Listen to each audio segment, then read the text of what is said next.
A China foi uma das 5 primeiras civilizações a surgirem no planeta Terra. E por isso, em alguns momentos da história, ela foi a nação mais poderosa do mundo. Porém, depois da Idade Média, a China passou por péssimos momentos que causaram um enorme atraso na população chinesa quando comparada às nações da Europa. E nesse vídeo veremos como a civilização da China surgiu, como se tornou o império mais poderoso do mundo em sua época e o que fez esse poderio todo ser esfarelado e a China ser assolada por pobreza e miséria, causando assim esse sentimento de voltar ao nosso lugar no mundo, de voltar ao nosso status de nação mais poderosa no mundo, que está imperando lá na população chinesa e no governo chinês nos dias de hoje.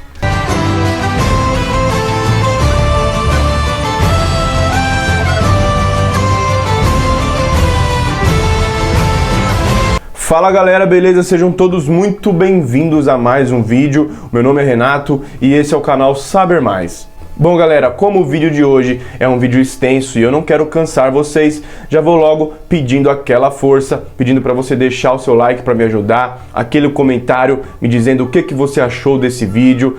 O YouTube não tá mostrando os meus vídeos para todo mundo, então galera, ativa o sininho aí para não perder, vê se você tá inscrito no canal, se você gosta de história, de grandes acontecimentos e de grandes questões da humanidade, esse é o seu lugar, você tem que estar inscrito aqui, beleza? E claro, se você gosta do meu conteúdo, dos vídeos que eu posto aqui com muito carinho, você pode se tornar um membro do canal, você vai estar me ajudando demais a melhorar a qualidade dos vídeos e ajudando o canal a crescer, tá certo? Mas agora, meus amigos, se acomoda, fica confortável e bora pro vídeo.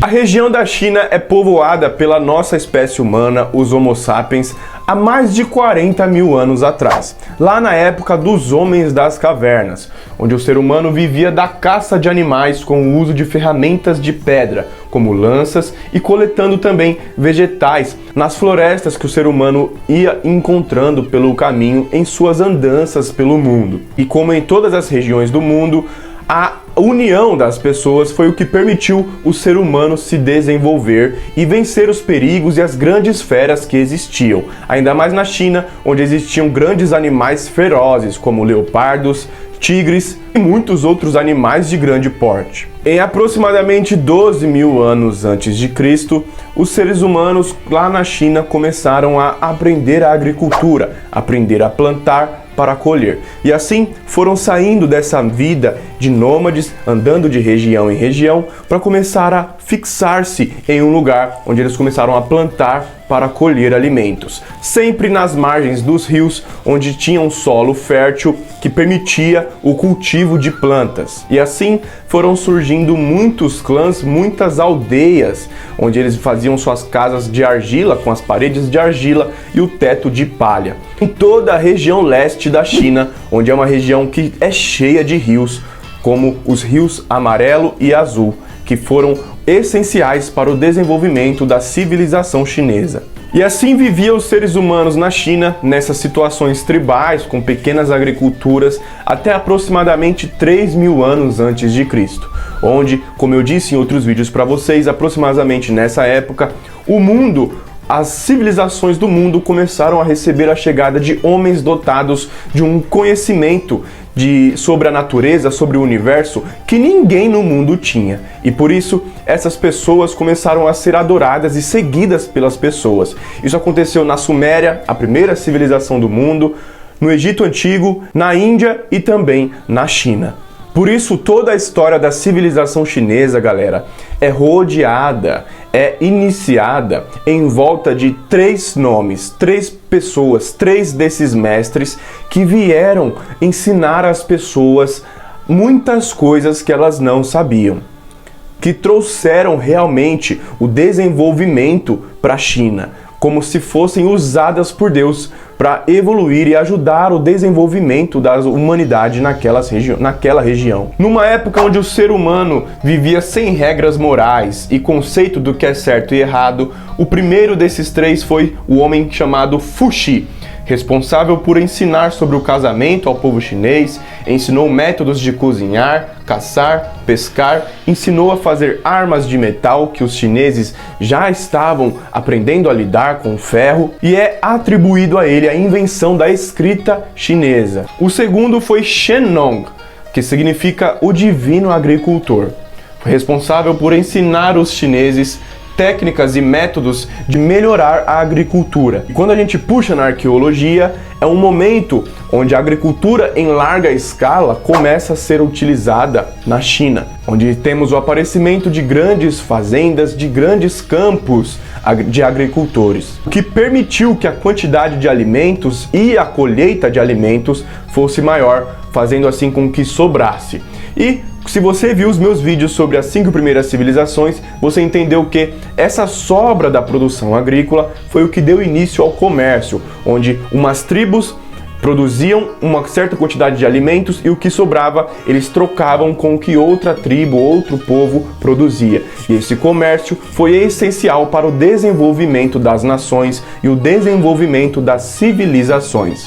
O terceiro desses homens foi Huang Di, conhecido na mitologia chinesa e na tradição chinesa como o Imperador Amarelo, devido ao seu brilhantismo e o tanto de conhecimento que ele deu para os chineses, que foi muito útil para eles. Ele foi o introdutor da astrologia chinesa, fez o calendário chinês, criou o taoísmo, Shuai Jiao, a medicina chinesa e o Feng Shui. Ele é considerado o pai da alquimia chinesa, o pai do início da ciência chinesa, da medicina chinesa, galera. Pensa, só para vocês terem noção, o cara veio com conhecimentos sobre como o Sol, a Lua, os astros influenciavam as plantações da Terra, como as plantas poderiam ser usadas para o tratamento de feridas, de doenças, e assim a civilização chinesa foi se desenvolvendo e avançando. Esse Huang Di, ele é considerado o pai da ciência primitiva na China, assim como Hermes Trismegisto fez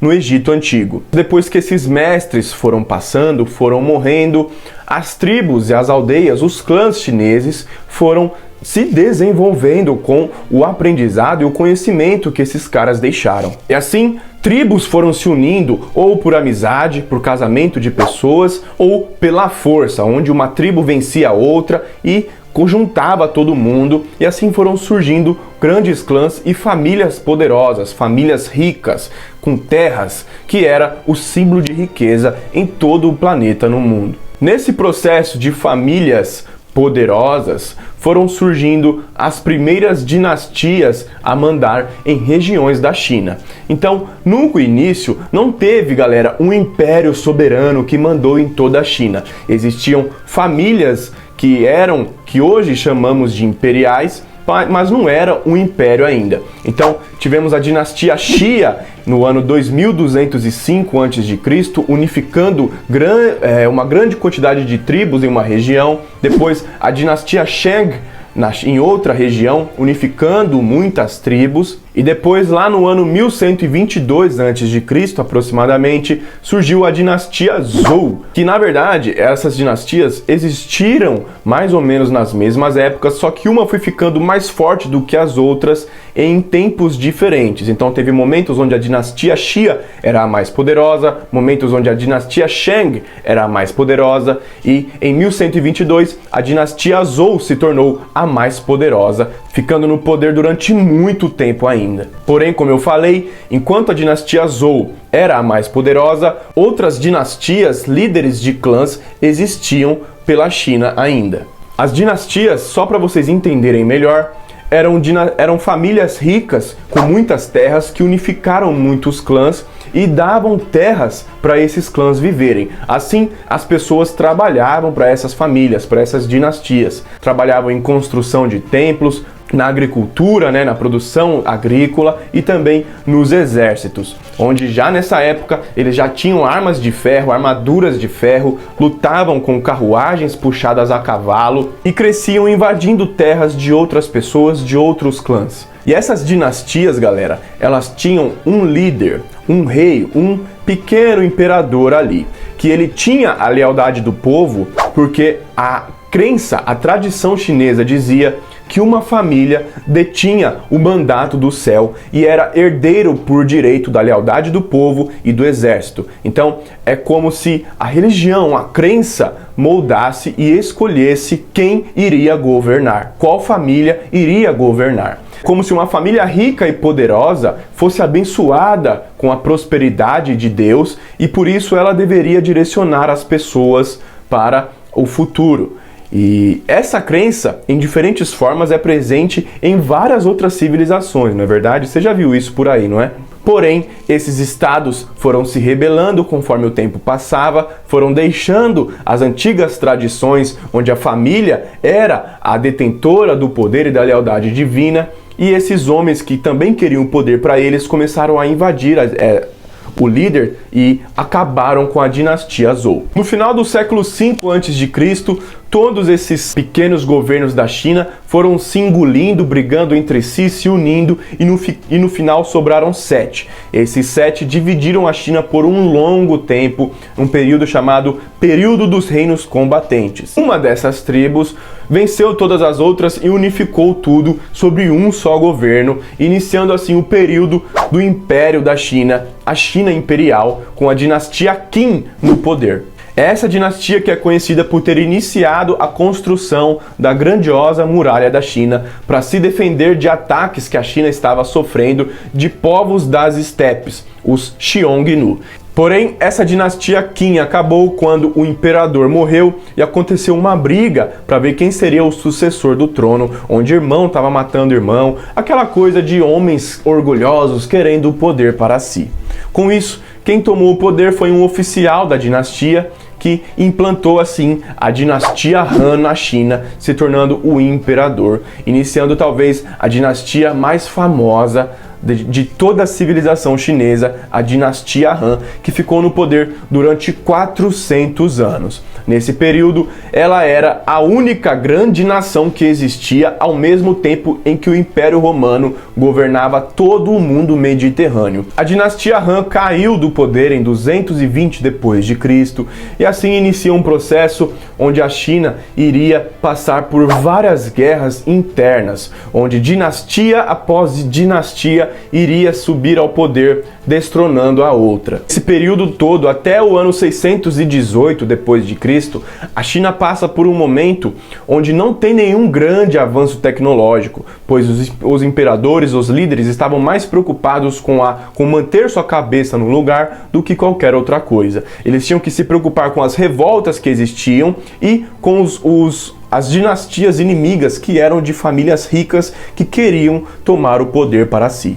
Vocês podem ver que os chineses têm muito esse lance de se sentir merecedor daquele espaço, daquela posição. E isso, galera, é presente neles até hoje. Em 618 d.C., a dinastia Tang assumiu o poder na China e é um período onde os historiadores concordam em dizer que é retomada os avanços tecnológicos e a prosperidade chinesa. A dinastia Tang fica no poder de 618 d.C. até 907, quando ela foi esfarelada e todo o território da China foi dividido em 5 reinos. Porém, eles duraram algumas décadas até que uma família rica e poderosa da China entrou no poder, unificou todos esses reinos de novo e colocou o início da dinastia Shang no poder, que foi o que colocou a China em outro estado, em outro patamar.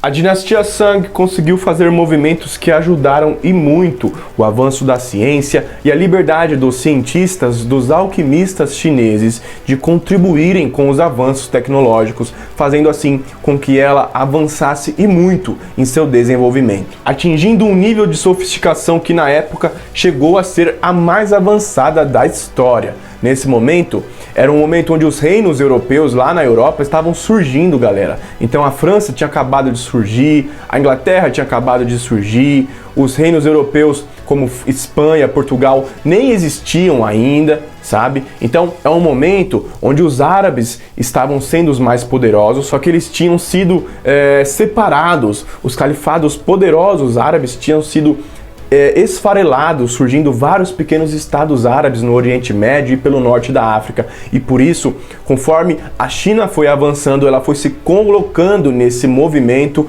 de maior potência do mundo, de civilização, de nação mais poderosa da sua época, nessa faixa da Idade Média onde nós estamos. A dinastia Song foi responsável pelo uso da pólvora na guerra. A pólvora tinha sido descoberta pelos alquimistas chineses durante a dinastia Tang, mas foi durante a dinastia Song que eles começaram a usar a pólvora nas armas, nas guerras, na construção de canhões. As cidades chinesas alcançaram níveis inimagináveis, cidades enormes, muradas, fortalezas gigantescas, poderosíssimas. E uma população, galera, que passou dos 100 milhões de pessoas. Isso nós estamos falando na Idade Média. É muita gente, é muito poderio. Só que o que aconteceu, galera?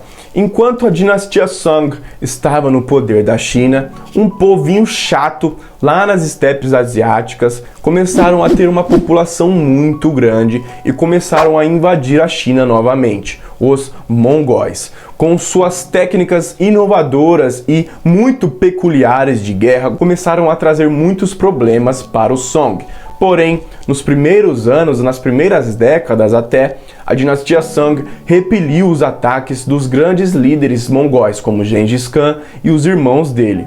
Porém, os mongóis começaram a conquistar outras terras, a ir para o norte, para o sul, para o oeste. Nessa medida, conforme os mongóis iam conquistando terras, saqueando cidades, eles foram enchendo o bolso de dinheiro, fazendo assim com que eles conquistassem grandes exércitos, criassem, montassem grandes exércitos com muita gente. E aí, com o líder Kublai Khan, eles invadiram a região da dinastia Song, a capital da dinastia Song, no ano de 1279, onde eles invadiram, saquearam e tiraram o líder do poder, onde ele se matou. O imperador se matou e agora Kublai Khan se tornou o imperador da China e o Império Mongol alcançou o status de império mais poderoso do mundo naquele momento, nesse momento da Idade Média. O Império Mongol chegou a ser o maior de toda a história em terras contínuas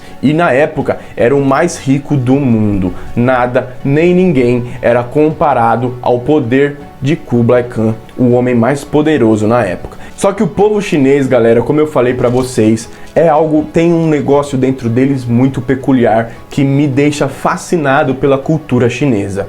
Essa coisa deles serem muito apegados às tradições, à cultura, à nação, aos valores chineses, fez com que o imperador mongol nunca conseguisse ser adorado ou simplesmente ter paz. Sabe? Os chineses, durante todo o tempo em que os mongóis mandaram na China, fizeram muitas revoltas, explodindo bombas com essas pólvoras, explodindo, matando pessoas, matando mongóis, nunca tiveram paz. E essas revoltas chinesas, junto com brigas internas na corte de sucessores dos mongóis, fizeram com que o Império Mongol se dividisse. E assim, a dinastia Ming da China retomou o poder e expulsou os mongóis que voltaram lá para a Mongólia. A dinastia Ming começou então a mandar na China novamente, restaurando a hegemonia chinesa na China a partir do ano de 1368. Porém, galera, essa foi uma época muito difícil para os chineses. Durante o governo mongol, a população da China tinha reduzido em 30%. Nessa época, a peste negra, que inclusive começou na China, assolou toda a Ásia e depois chegou na Europa, tinha matado mais de 25 milhões de pessoas. E aquela população gigantesca da China, de 100 milhões, tinha reduzido para 45 milhões de pessoas. Nessa fase, a China estava afundada na miséria e na pobreza que os mongóis deixaram, que por ter sua economia baseada no comércio, os mongóis por fazerem comércio com todas as outras nações, principalmente com a Europa, eles pegavam as riquezas da China, vendiam para a Europa e enchia o bolso do imperador mongol para satisfazer seus desejos e os seus luxos. E assim a população chinesa se acabava na fome. A dinastia Ming, galera, ela conseguiu retomar um certo nível de desenvolvimento, um certo nível de melhorias para a população, melhorando a qualidade de vida das pessoas, investindo na agricultura. Porém, na época da dinastia Qing, que assumiu o poder da China no final do século 17, eles investiram e muito na agricultura e na produção agrícola interna da China, fechando assim as portas do comércio chinês com outras nações, principalmente com a Europa.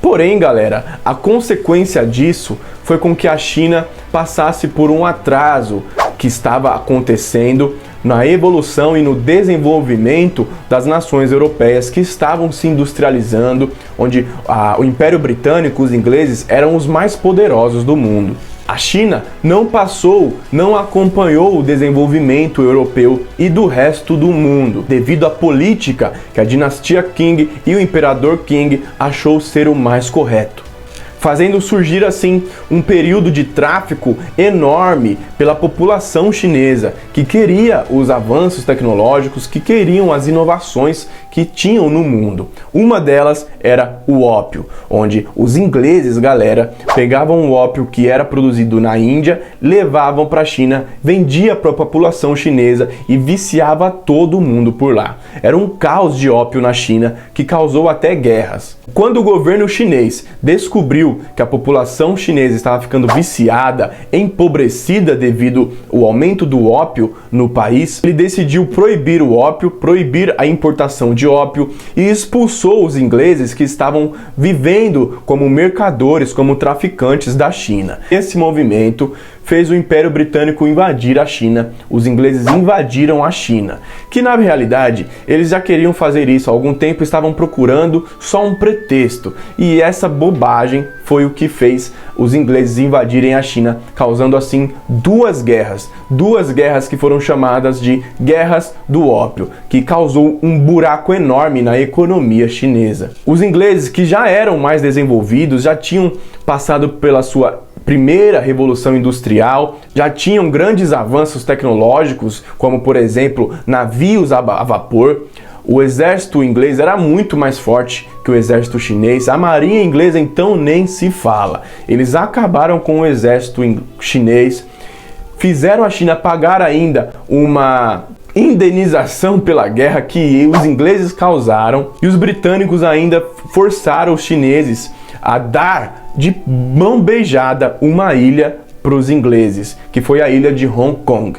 Ficou durante mais de 150 anos nas mãos dos ingleses, como sendo um estado mesmo, um governo inglês dentro da China, onde ela literalmente fazia o que queria, traficava ópio, um monte de coisas bizarras. Os ingleses mantiveram o direito de traficar uma droga totalmente viciante para os chineses. Olha só o nível da coisa. O ópio causou muita pobreza e miséria na China, onde as pessoas ficaram tão viciadas que o preço da moeda começou a baixar, porque ela era gasta com ópio.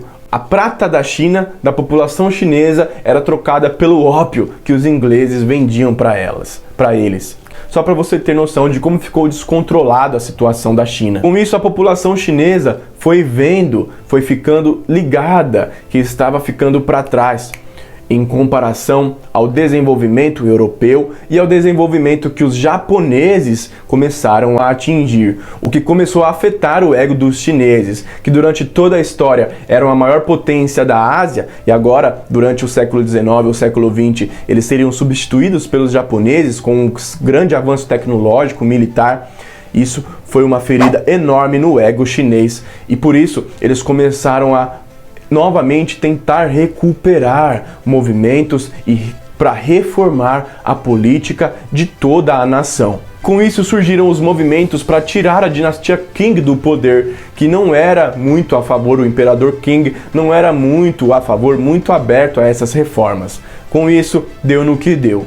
No século XX, a República Popular da China foi implantada por lá, onde eles tiraram o império, primeiro em 1912 e depois, de forma definitiva, em 1949, com Mao Tse-tung, recuperando assim esse sentimento de colocar a China, de colocar a nação chinesa de volta ao topo do mundo, onde é, segundo eles, o lugar da China no mundo, como uma potência mundial, que olha, eles não vão parar e querem realmente dominar o mundo, seja de quais formas.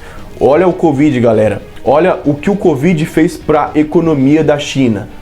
Sem falar dos avanços tecnológicos, militar, celulares, produção industrial, tudo. A China é um mistério e dá muitos vídeos bons para aqui para o canal.